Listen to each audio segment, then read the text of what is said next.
Hey guys, it's me again. This is our 22nd time hanging out. Do you guys need a license to ride a motorcycle where you live? About a decade or so ago, motorcycles were the most common vehicles on our roads.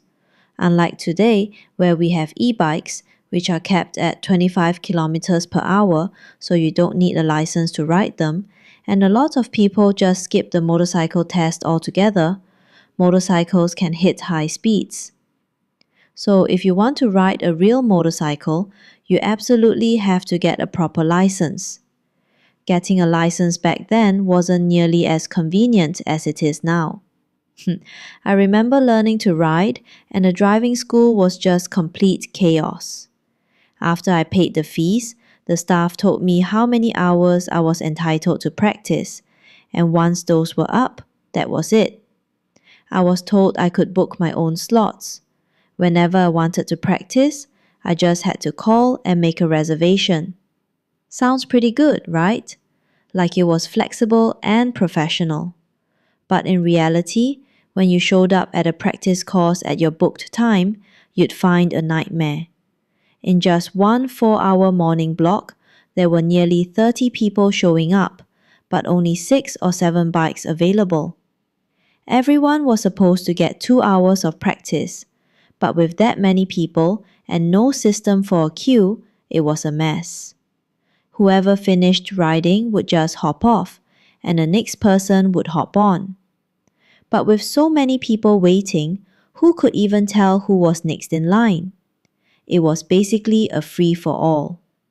Some people who were just shameless would act like they'd been there forever, and the second someone got off a bike, they'd dive in and grab it.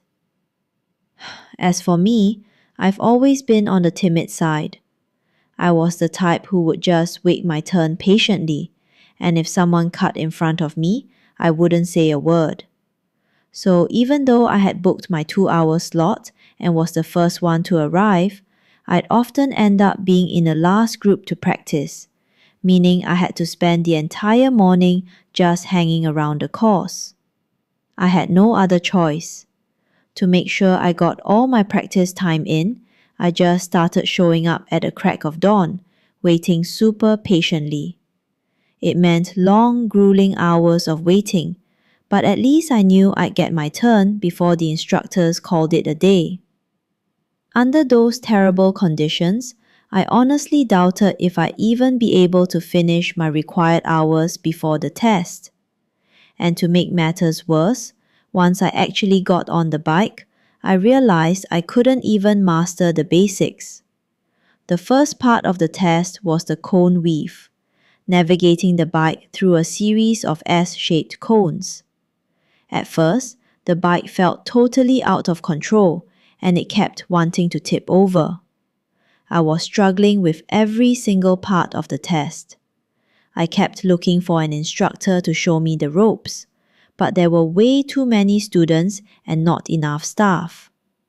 Sometimes, not a single instructor would even show up for the whole morning. Eventually, I had to come up with a plan B. I had my family drive our own bike to a safe, empty lot, and I started practicing there every single night on my own. My uncle is an incredibly good rider, so I'd occasionally have him come out to coach me. Finally, when the day of the test came, we were technically allowed 2 attempts, but I managed to pass on the very first try. I guess that was a small silver lining in all that mess. Motorcycle tests are still a thing here, but with all the advancements in tech and management, it's nothing like the chaos I went through back in the day. Now, there are actual sensible rules in place, so the process is way more comfortable. My sister actually told me that when she went to get her license later on. It just makes me think, sometimes a complete lack of structure doesn't lead to freedom. It just creates a lot of unfairness.